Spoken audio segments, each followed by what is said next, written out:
विज्ञान भैरव तंत्र में ओशो कहते हैं कि क्यों शिव ने 112 विधियां बताएं।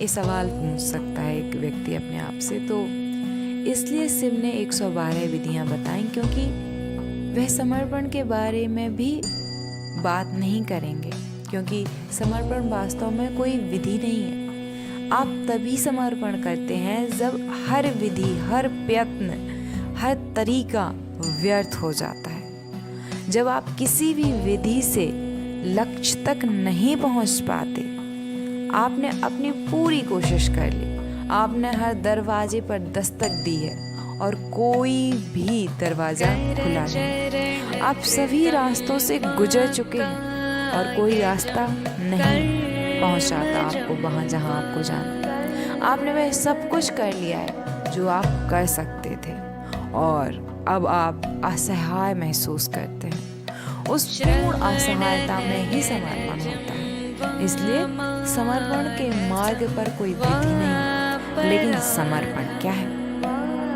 और यह कैसे काम करता है। यदि समर्पण काम करता है तो 112 विधियों की क्या आवश्यकता है। फिर अनावश्यक रूप से उनमें क्यों जाना, मन पूछेगा। तो ठीक है, यदि समर्पण काम करता है तो समर्पण करना ही बेहतर। विधियों के पीछे क्यों भागना। और कौन जानता है कि कोई विशेष विधि आपके लिए उपयोगी है या नहीं, और यह पता लगाने में जन्म लग सकते हैं।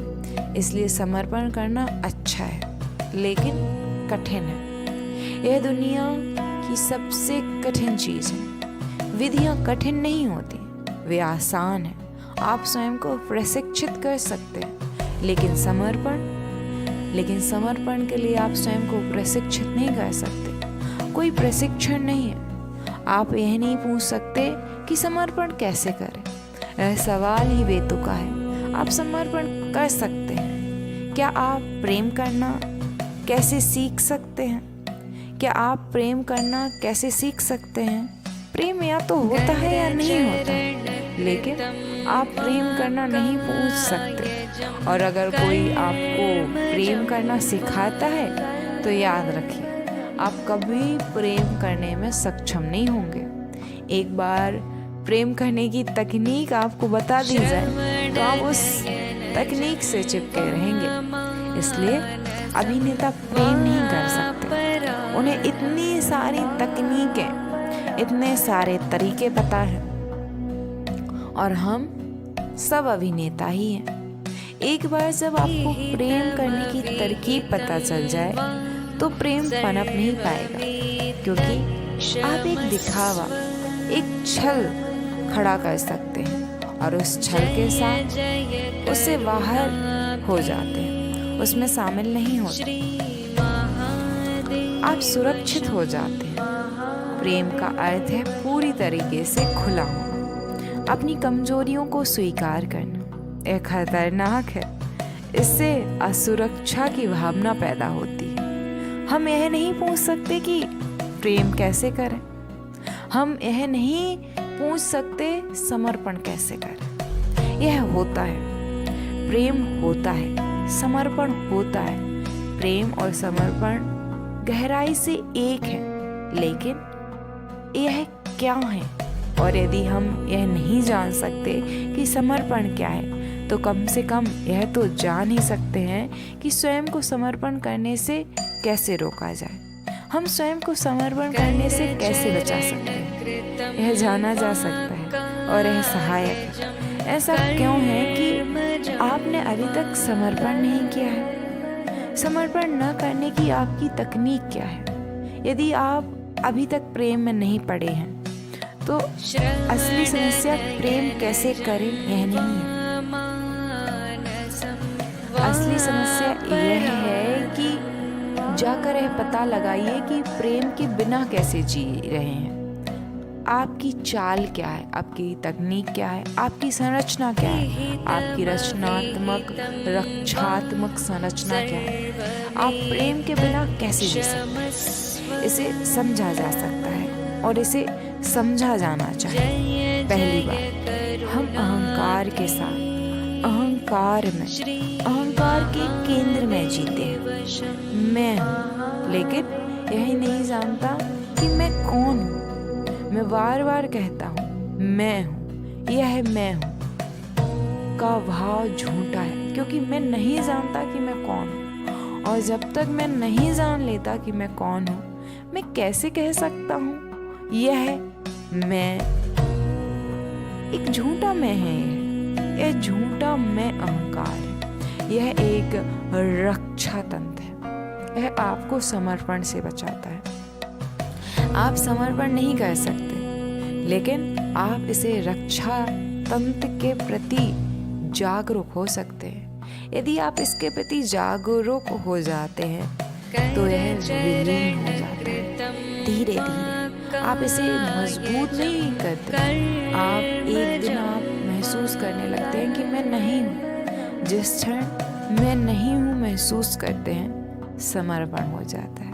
इसलिए जानने का प्रयास करें कि क्या आप हैं वास्तव में। क्या आपके भीतर कोई ऐसा केंद्र है जिसे आप अपना मैं कह सकते हैं। अपने भीतर गहराई में उतरे, यह जानने का प्रयास करें कि यह मैं कहाँ है। इस अहंकार का निवास कहाँ। रिंझाई अपने गुरु के पास गए। उन्होंने कहा मुझे स्वतंत्रता दो। गुरु ने कहा अपने आप को लाओ।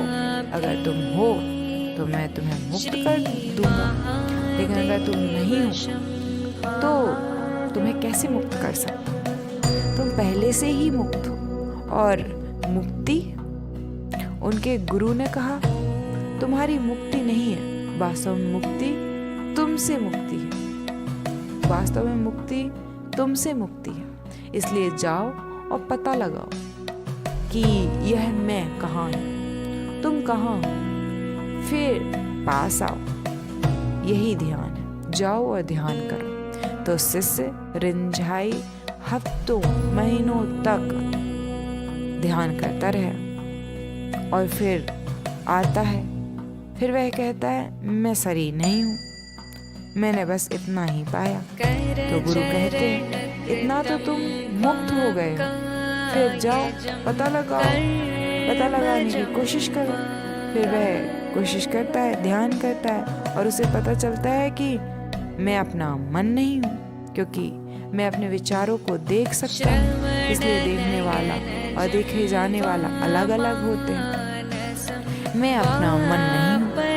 वह आता है और कहता है मैं अपना मन नहीं हूँ। तो गुरु कहते हैं अब तुम 3/4 मुक्त हो गए हो, अब फिर जाओ और पता लगाओ कि तुम कौन हो। तो वह सोच रहा था मैं अपना शरीर नहीं हूँ, मैं अपना मन नहीं हूँ। उसने पढ़ा लिखा था, उसे पर्याप्त ज्ञान था, इसलिए वह सोच रहा था मैं अपना शरीर नहीं हूँ, मैं अपना मन नहीं हूँ, तो मैं अपनी आत्मा हूँ।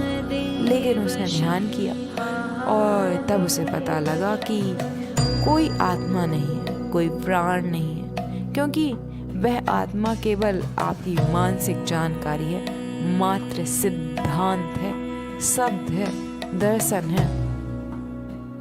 तो एक दिन वह दौड़ता हुआ आया और बोला अब मैं नहीं हूँ। और तब गुरु ने कहा क्या अब मैं तुम्हें मुक्ति के तरीके सिखाऊं?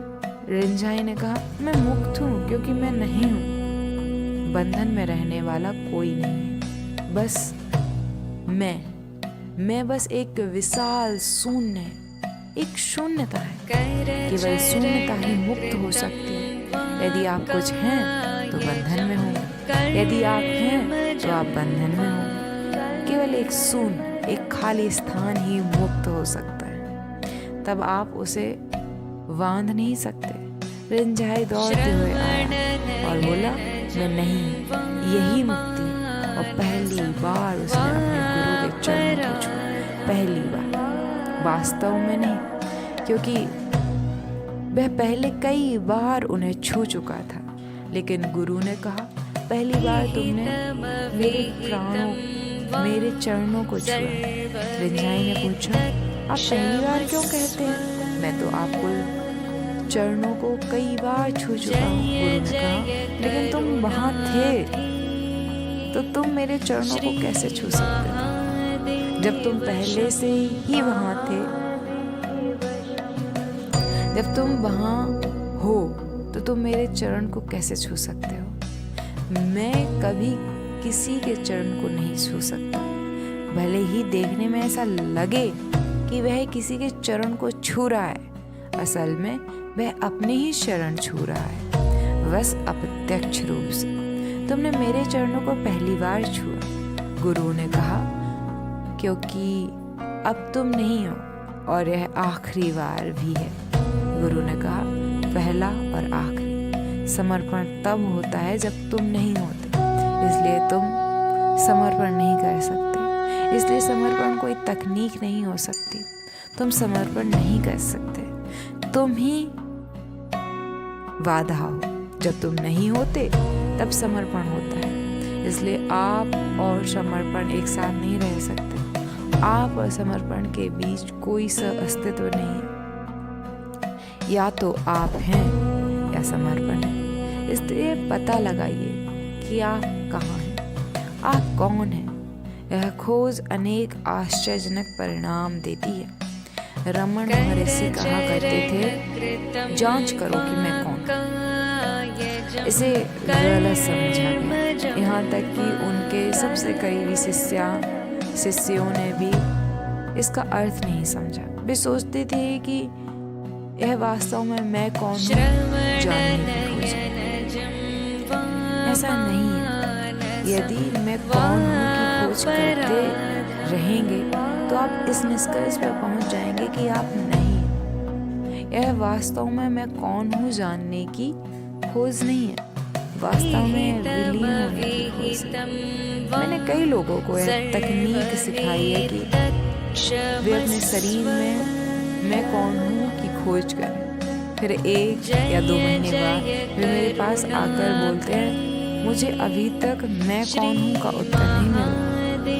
प्रश्न अभी भी वही है, कोई उत्तर नहीं। मैं उनसे कहता हूँ, जारी रखो, किसी दिन उत्तर अवश्य मिलेगा। और वे आशा करते हैं कि उत्तर मिलेगा।